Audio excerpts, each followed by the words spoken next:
You ask Tiger to calculate. This deals with linear inequalities with one unknown. The final result is w smaller than -7.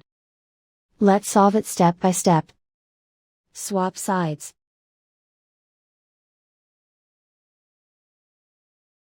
Group all constants on the right side of the inequality. Add 9 to both sides.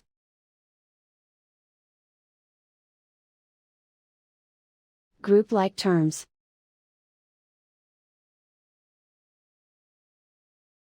Simplify the arithmetic.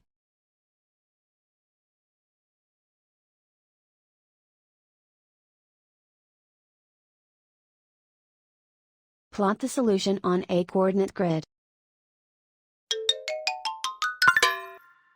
And so the final result is w smaller than -7.